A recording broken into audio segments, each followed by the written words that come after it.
Hey everybody, my name's Matt. You're watching Broke Rednecks Prepping. We're coming to you here from Dickens County, Texas, USA. Now, if y'all hear water running behind me, it's because up in these ferns and along these rocks, there's a natural spring here near the house. Now, I came out here today because, well, it's pleasant and I wanted to. It's a holiday weekend, thought we'd do some hiking. And we've got another video lined up we're working on, but I wanted to take a few minutes and talk about the shooting that happened in West Texas.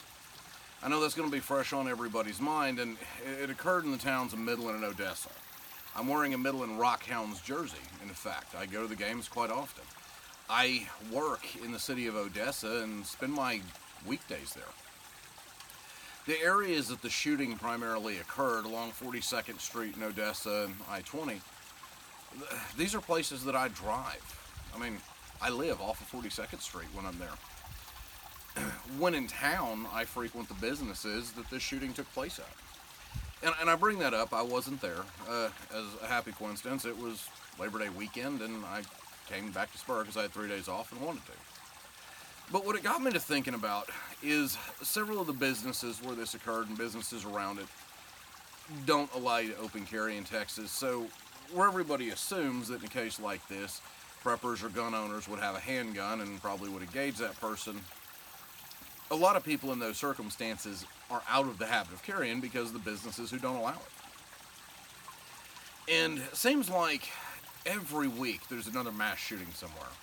It was about a month ago, I guess, they had the ones in El Paso in California and up in Dayton, Ohio. I point that out because El Paso is the next biggest town west on I-20 from Odessa. And we can watch these things in the news, we can hear about it. This one hit home a little bit more because it's where we live and work.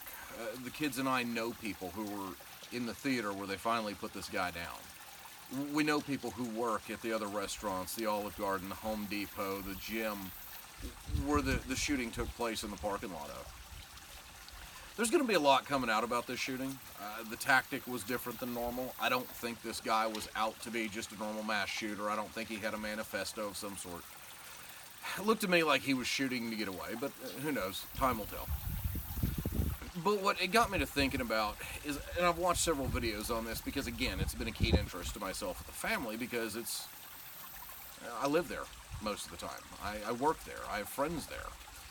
And what occurred to me in watching all the videos about it, both from a finding news standpoint Saturday when it was happening, but also a looking into it, what actually happened standpoint yesterday, is that there are a whole lot of videos talking about gun control.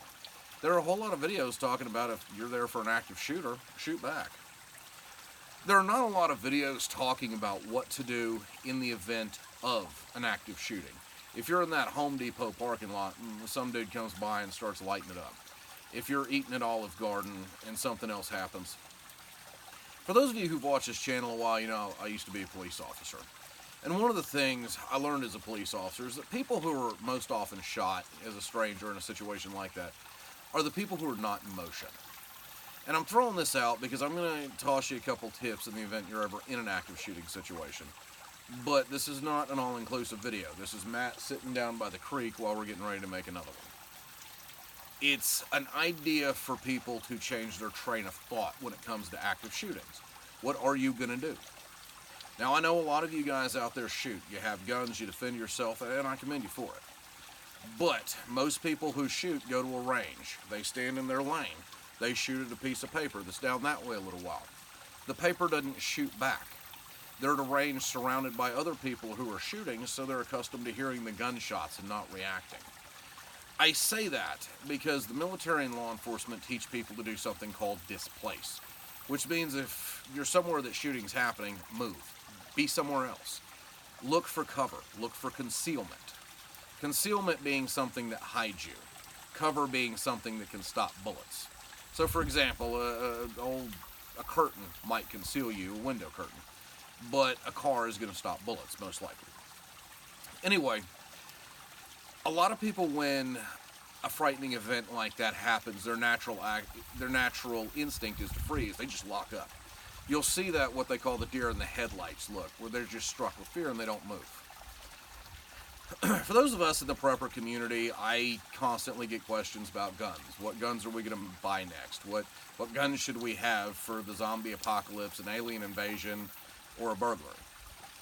I very rarely have anybody ask what they should do to avoid actually being shot, actually being mugged, being stabbed. I mean, as much as we're talking about the active shooter in France on Saturday, I believe it was Friday or Saturday, they had a guy went on a knife attack. Last I heard, it was 7 or 8 people he got. It's not just guns. I say this because whether we like it or not, this is not going to be an issue that goes away. Not until our government gets their heads out of whichever orifice they stuffed it in, and until we start addressing the root causes of this type of crime. I know a lot of you are going to say ban guns. The reason I'm not jumping on that more is look at London's homicide rate. They're doing just as well as we are with knives. But people need to understand if they're going to be in a scary situation, what we need to also focus on as an individual person, as a prepper, as a person who is prepared for bad things, we need to focus on what are we going to do in that instance. All of the places that the shooting occurred, I've been with the nephew, I've been with kids, I've been with family, I've been with friends. People who would need me to look out for them, would need me to make the adult decision. What are we going to do? And that's why I bring up something like displace. The military and police teach people to displace, to move. I've heard all kinds of weird statistics, but the general consensus is in a gunfight, or if you're being shot at, moving 5 or 6 feet will increase your chances of living immensely. Going from an open parking lot to ducking behind a car in the parking lot, well, that's going to stop more bullets than standing there going. I don't mean to speak ill of the people who were hit, and before y'all start commenting, it's not my point. My point is, these keep happening. They're eventually going to happen somewhere where you are, somewhere where you live. I can say that with unfortunate experience because that just happened with me. In order to get back to my trailer where I stayed during the week, I'm going to have to drive by multiple locations the shooting took place. Not really a route I can. A lot of the route I'm going to have to take home here in a few hours, back to my trailer so I can go to work in the morning, is still going to be an active crime scene. So people need to start thinking about what can they do. Practicing displacement is a very good idea. Teach your children, if you hear gunshots, find some cover to get behind. Don't stand there and look scared. Is that a conversation we want to have with kids? Absolutely not. But it is currently a reality of our existence and a conversation we need to have. We as adults have to train ourselves when something bad happens not to freeze. And there are going to be a lot of videos you can watch about how to properly displace. Or if you're a concealed carry holder and you're going to return fire, which is the best thing you can do if you have a shot. I mean, if a guy's going to do an active shooting, the best thing we can do is put him down. But at the same time, you still need to not catch bullets while you're doing it. It would be a good idea to, instead of going to the range and practice shooting at the silhouette target right down there, let's find a place we can shoot where we can move side to side, where we can duck behind something and come up and shoot.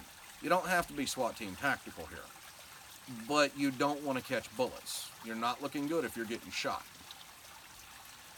We also probably want to start encouraging people to practice really good first aid. Instead of teaching everybody how to do the Heimlich maneuver or treat first aid for a heart attack, we probably want to think about some trauma first aid. I have worked a lot of car accidents in my day. Not the same thing as a shooting, I know. And I have seen a lot of people who died of injuries they didn't need to. They bled out because of a major laceration, or somebody moved them when they shouldn't have. Should have just left them in the grass, let the medics do it. And I say that because that's something I'm willing to bet every person watching this at some point in their life has driven past a car accident where there's an injury. It happens quite frequently. As a police officer, I responded to thousands. Now, with that in mind, we're starting to see more and more active shootings. Now, people are training in jobs, in workplaces and things like that to use a defibrillator or something else, but we're not training people for first aid for a gunshot. Do we put pressure on it? Don't we? How do we deal with it? That would be another good idea for people watching this video to go, you know what, Matt's not an expert on this, I need to research a few of these things. If an active shooting breaks out at a restaurant I'm eating, or at my job, these things have happened. If there's a terrorist knife attack, What basic first aid can I do as the person waiting for the ambulance to get there? Bear in mind, he shot up, I think the last count, and this may change, is about 15 different places. I mean, that's a whole lot of places that the police department has to secure before the ambulance can come in. You have to wonder how many people died, not because I guess they had to, but because the police needed to secure the scene before a trained medical personnel could get there and help them. I don't know that that was the case, and I'm not speculating, but I know in car accidents it happens periodically. And that's something to consider with this. If you're in that restaurant, somebody's got a round in the leg, it could be lethal, but it doesn't have to be. What's some good first aid to do with it? We also need to get better about noticing some of these threats ahead of time. And that means, back when I was a kid, they had the phrase going postal, because there was a couple postal guys that went and shot up places. Then in the 90s, it was like kids, after the Columbine things, kids wanting to shoot up schools. And there was a big push, notice the loner. If a friend of yours says they're planning to do this, say something. I don't know that this guy told somebody what he was going to do. They say it started with a traffic stop. My suspicion is there's going to be more to it. But the guy in El Paso, the dude who shot up the bar district in Dayton, the kid who shot up the Gilroy Garlic Festival, these guys were not born violent overnight. They didn't get radicalized overnight. I can guarantee you that any good study of their personalities or psychology is going to show a progression of this behavior over time. People were their friends, their family. In the case of Dayton, I believe he shot his sister and her boyfriend. People knew these guys ahead of time, knew the behaviors they were engaging in. I don't mean being a gun owner. I mean doing other things that were dangerous, and apparently did not inform law enforcement or inform. We never want to think that our family member is going to do that, but we have to assume people do snap. Things go wrong in them. In the case of the Nicholas Cruz who shot up the school in Florida, he had encounters with law enforcement over the course of a couple years. I don't know how something wasn't done to go after him. Now, I point that out because, again, Nicholas Cruz, people knew him. They knew he was a problem. The police officer who was working and didn't go in the building apparently recognized Cruz when he walked in and saw him on campus, knew he shouldn't be. With Nicholas Cruz as an example, there were a lot of warning signs that were missed. And I think we've trained people when it comes to terrorism, if you see something, say something. We've trained teachers and other adults when it comes to, say, sexual abuse or physical abuse of a child. If you see something, say something. But I'm not seeing that being a trend with these active shooters. I'm seeing guys that don't have any official interaction with law enforcement for years and year stretches. I mean, Paddock, who supposedly shot up Vegas, apparently that dude had a clean criminal record. And then, of course, he shoots a bunch of people and they find all kinds of crap on his computer or whatnot. We as a society have got to be better about noticing threats. We've got to get into the habit that if we see something questionable, we say something.